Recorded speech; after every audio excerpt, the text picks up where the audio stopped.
bumper.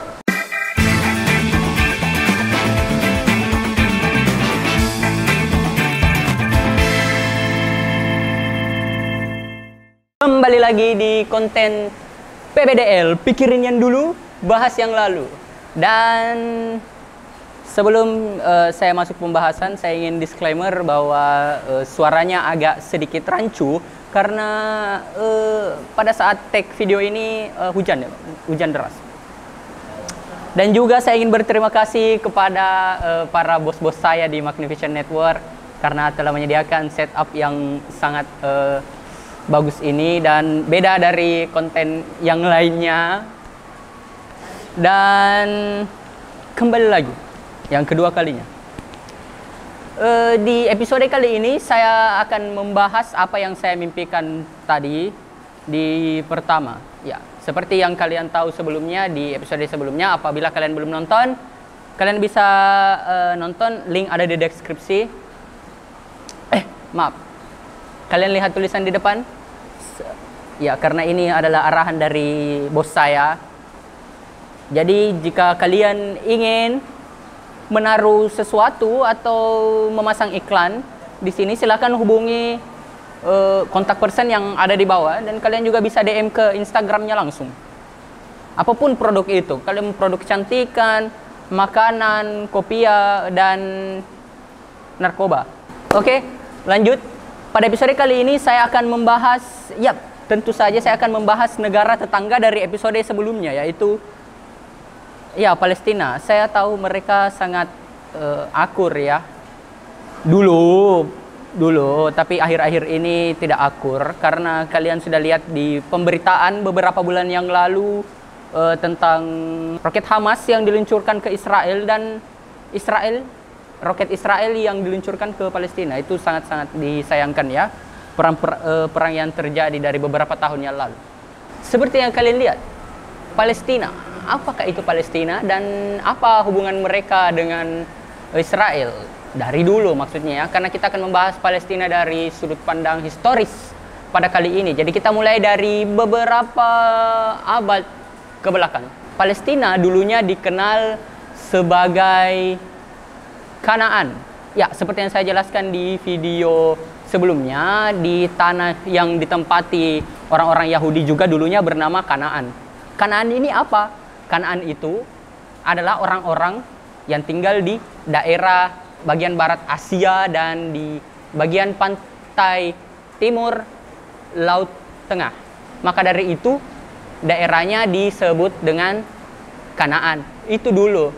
Kenapa sekarang disebut Palestina? Apakah berasal dari nama modern yang baru-baru ini kita kenal? Ternyata tidak, kawan-kawan. Palestina itu berasal dari bangsa pendatang ya. Jadi Kanaan sudah ada, terus bangsa atau orang-orang Palestina yang datang dari Pulau Asia Kecil dan di Laut Hijau datang ke tanah Kanaan dan berbaur atau asimilasi ya istilahnya. Ya, I don't know, berbaur dengan orang-orang Kanaan, dan rupanya mereka gampang diterima oleh orang-orang Kanaan. Sama seperti orang Indonesia. Orang Kanaan itu ramah-ramah. Orang Indonesia juga itu ramah-ramah dan menerima orang-orang asing masuk untuk berkunjung. Ternyata malah berasimilasi, menjadi keluarga.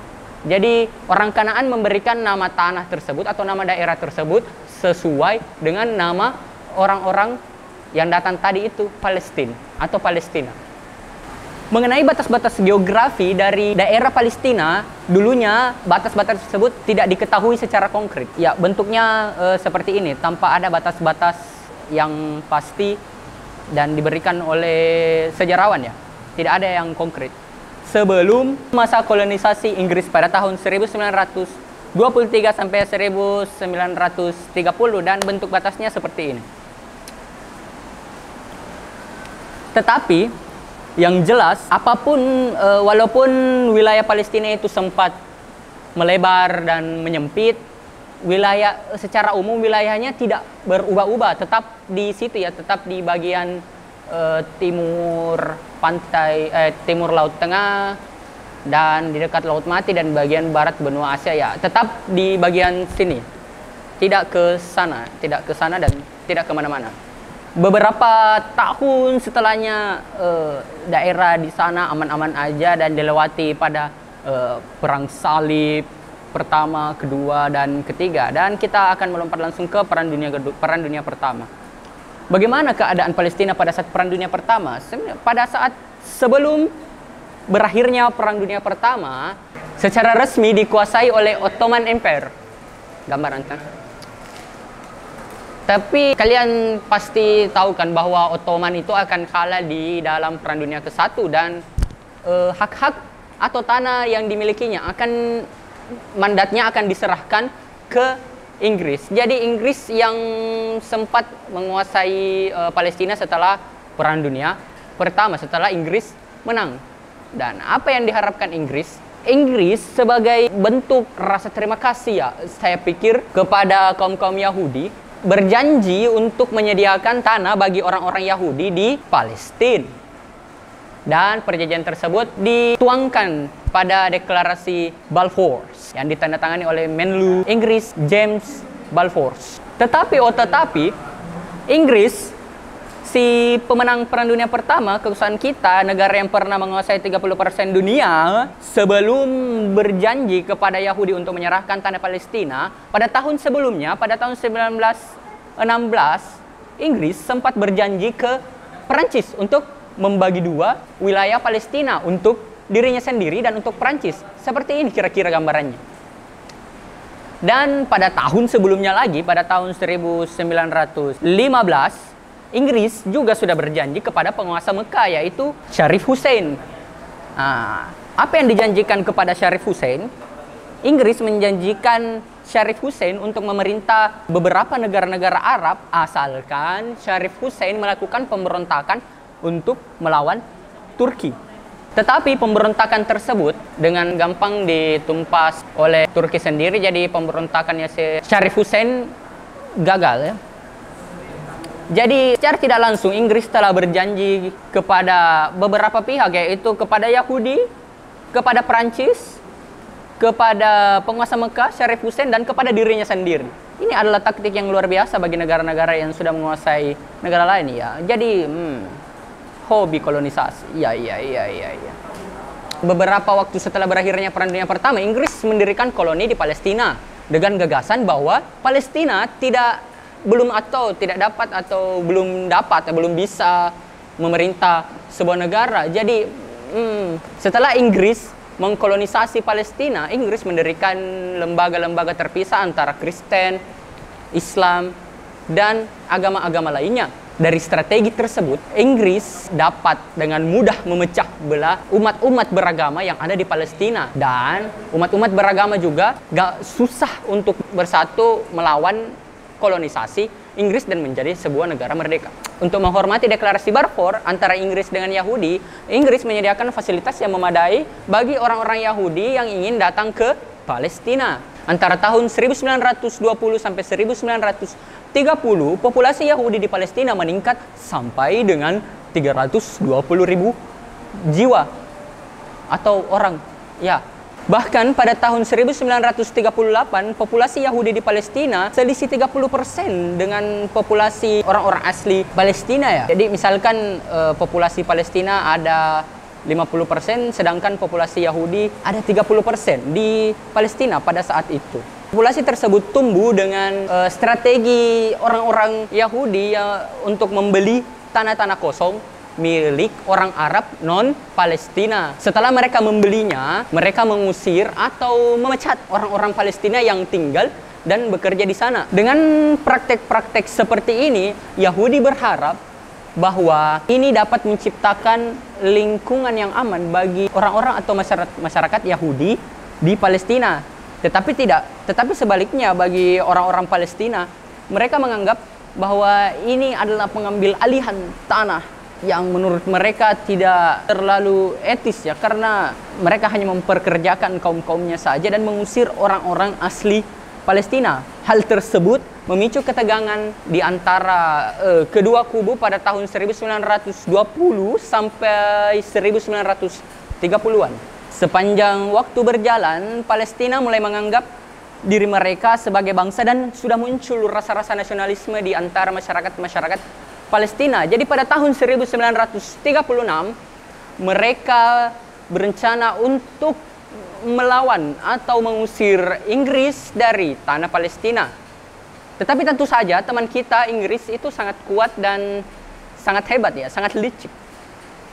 Dengan bantuan militansi Yahudi, mereka dapat menumpas pemberontakan yang dilakukan oleh militan-militan Palestina pada saat itu.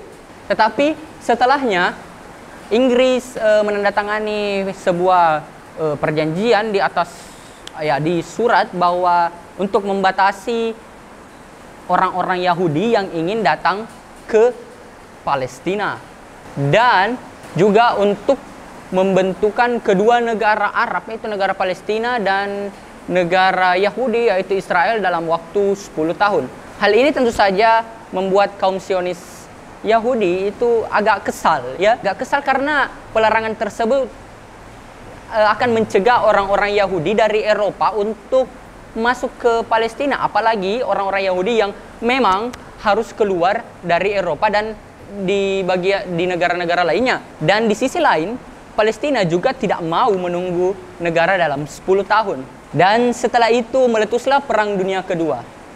Sejujurnya Palestina pada saat masa-masa Perang Dunia Kedua itu agak-agak aman dan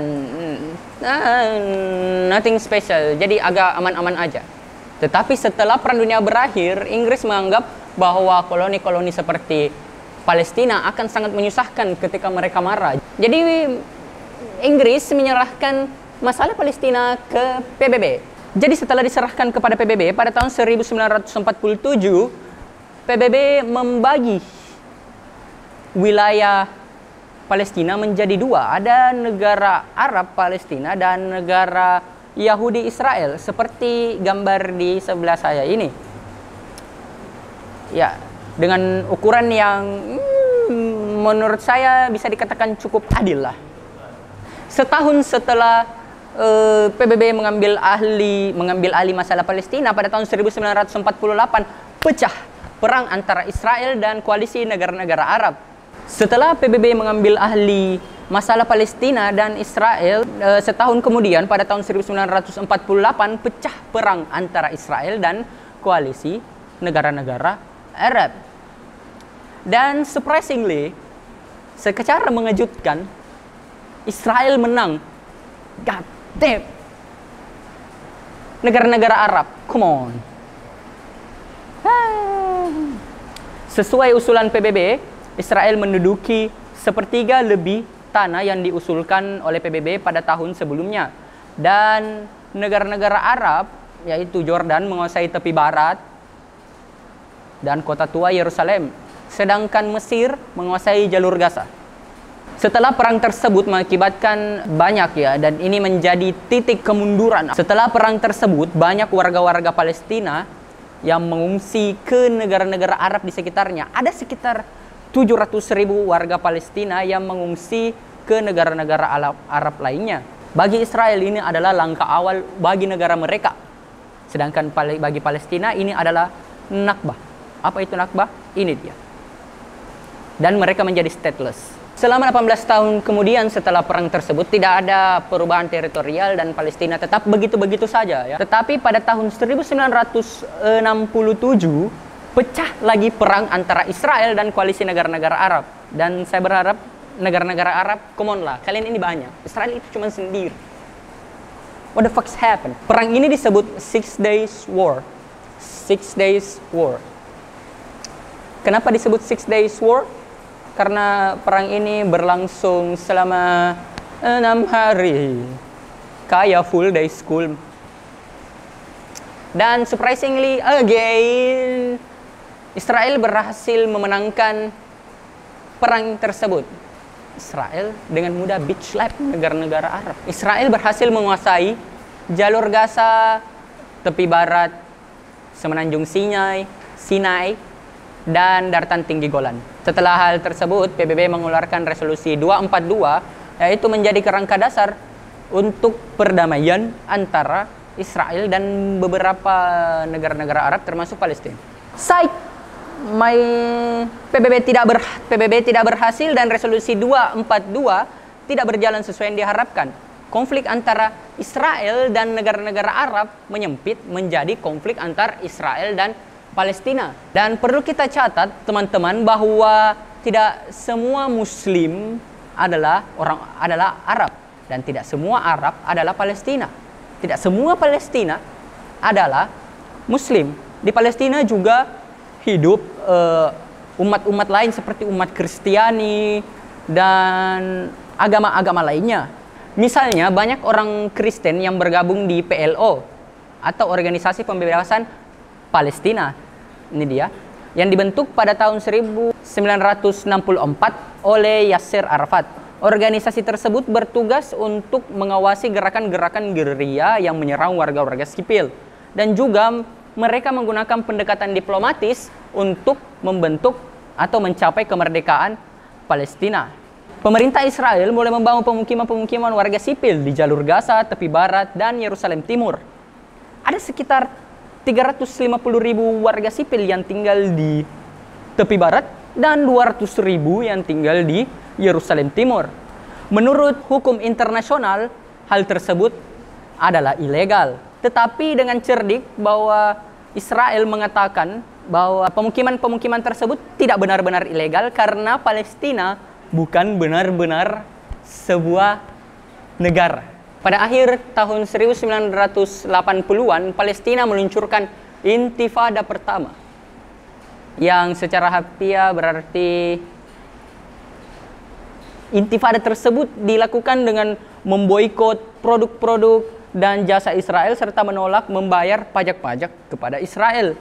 Dari Israel menanggapinya dengan membereskan atau menumpas para demonstran tersebut yang mengakibatkan banyaknya korban jiwa pada Intifada pertama tersebut. Dari Intifada pertama tersebut lahirlah Hamas yang kita kenal baru-baru ini ya, yang menyalakan ya, yang berdiri pada tahun 1993. Mereka melancarkan bom bunuh diri pertama kepada Israel. Wow. Tetapi Hamas mendapatkan sebagian dukungannya karena militansinya melawan Israel. Tetapi kebanyakan dukungannya itu karena Hamas banyak mengelola dan banyak merencanakan proyek pembangunan sekolah, klinik, dan lain-lain untuk kemanusiaan. Warisan atau peninggalan yang paling penting dari Intifada pertama yaitu adanya isu-isu perbincangan tentang perdamaian Israel dan Palestina. Dan dibentuklah Perjanjian Oslo. Ini dia, Perjanjian Oslo.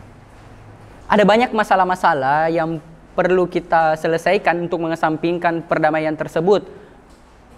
Masalah-masalah di antara kedua negara, maksudnya masalah-masalah internal dari Palestina dan Israel, seperti masalah pada pengungsi warga Palestina yang berada di negara-negara Arab lain untuk pulang dan tinggal di sana, masalah tempat tinggal, dan masalah air yang menjadi masalah umum di berbagai negara. Isu-isu atau perbincangan damai atau kesepakatan damai antara Israel dan Palestina dimulai pada saat Perdana Menteri Israel, Ehud Barak, ingin menyerahkan beberapa tanah-tanah Israel ke Palestina yang bahkan lebih banyak dari perjanjian yang dilakukan di masa lalu. Dan itu membuat Yasser Arafat yang pada saat itu sangat kontrol ya, sangat berkuasa di Palestina, bahkan terkejut. Dan tentu saja itu tidak pernah terjadi. Pur Palestina di PHP. Tetapi alasan dari ketidakrealisasian isu tersebut dikarenakan pemerintahan Ehud Barak dirusak oleh beberapa oknum. Dan pada tahun 2000, setelah pemerintahan Ehud Barak dirusak, pada pemilihan Perdana Menteri lainnya, Ariel Sharon naik sebagai Perdana Menteri. Ini dia Ariel Sharon. Ariel Sharon memerintahkan 1000 petugas bersenjata untuk menjaga atau berbaris di Masjidil Aqsa. Yang mana kita ketahui Masjidil Aqsa itu adalah tempat sakral ketiga bagi umat muslim setelah Ka'bah di Mekah dan Masjidil Nabawi di Madinah. Karena untuk menempatkan orang-orang bersenjata di tempat-tempat sakral itu sangat sensitif dan memicu protes dan penolakan dari orang-orang Palestina dan yang ingin ke sana, yang tinggal di sekitar sana. Dan hal tersebut memicu protes besar-besaran dan timbullah intifada kedua, di mana 3.000 Palestina atau 3.000 warga Palestina meninggal pada saat itu dan 1.000 warga Israel juga ikut tewas pada intifada tersebut. Jadi pada tahun 2003 Israel mulai membangun tembok-tembok dengan alasan untuk melindungi warga sipil. Tetapi tembok tersebut dibangun melewati batas-batas internasional yang telah ditetapkan. Jadi menurut Palestina ini adalah pengambilan tanah yang ilegal, sedangkan menurut Israel ini untuk melindungi warga sipil. Pada tahun 2005 Yasser Arafat meninggal dunia dan pemilihan untuk otoritas dan di parlemen Palestina dimenangkan oleh Hamas. Dan setelah itu Hamas membagi tugas dengan otoritas Palestina untuk mengatur negara-negara Palestina. Tentu saja hal tersebut dibagi menurut saya secara tidak tepat. Karena dalam 10 tahun terakhir Hamas sering meluncurkan roket dan misil ke Israel. Dan tentu saja menanggapi hal tersebut Israel mengirim misil balik dan menginvasi Palestina. Dan hal tersebut kita melihat banyak warga-warga Palestina yang meninggal akibat konflik dan adu rudal antara Palestina dan Israel. Adapun beberapa organisasi-organisasi pergerakan kemerdekaan yang ada di Palestina selain yang kita ketahui ada Hamas, tetapi ada juga pergerakan atau organisasi-organisasi lainnya di Palestina seperti PLO, Palestinian Liberation Organization, dan ada Al-Fatah dan ada Palestinian National Authority. Tulisannya seperti ini. Dari keempat organisasi yang saya sebut tadi itu memiliki sayap-sayap organisasi lainnya dan cabang-cabang organisasi lainnya dengan satu tujuan yang sama, yaitu memerdekakan Palestina dan membuat Palestina sebagai negara yang utuh, berdaulat, adil dan makmur. Dan dukungan akan terus mengalir ke Palestina, dan saya akan memberikan disclaimer kepada kawan-kawan sekalian bahwa Palestina dan Israel itu bukan konflik tentang agama ya. Mereka tidak berkonflik berdasarkan agama. Jadi bisa kita ketahui bahwa di episode sebelumnya saya menyebutkan bahwa di Israel itu tidak hanya orang Yahudi yang berada di sana, dan juga di Palestina tidak hanya orang Muslim yang berada di sana. Mereka beraneka ragam dan banyak agama-agama atau umat-umat lain yang hidup di sana. Ini soal geopolitik dan perebutan wilayah serta untuk memerdekakan secara penuh negara mereka. Dan dari penjelasan saya di episode kali ini, saya harap kalian para penonton bisa mendapat wawasan paling tidak adalah yang kalian bisa ketahui atau yang kalian baru ketahui. Dan konflik ini akan terus berlanjut apabila salah satu pihak tidak mengakui kekalahan dan melakukan gencatan senjata.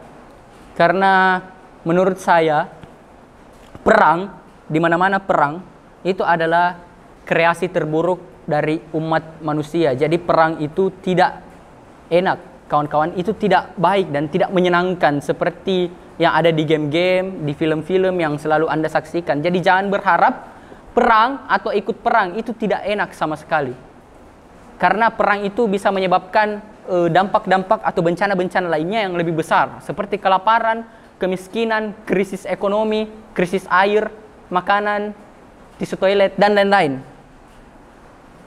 Jadi saya harap kalian bisa menanggapi dengan bijak konflik-konflik ini dan melakukan semampu kalian untuk menyelesaikan konflik-konflik ini, sebagai misalnya menuangkan ide-ide untuk solusi dan ikut diskusi-diskusi internasional dan lain-lain sebagainya.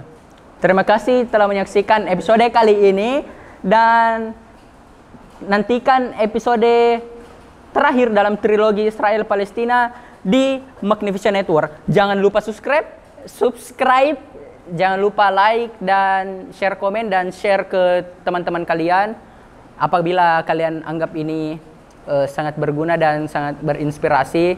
Ya. Dan jangan lupa nonton konten-konten lainnya di Magnificent.network, dan ada konten baru yang baru-baru ini keluar seperti ini. Podcast yang kedua. Podcast kedua. Atau kalian lebih suka kisah-kisah romantik dan dari konten ini? Catanis. Terima kasih telah menonton. Saya The Savior, The Light, and the Darkness. Pergi.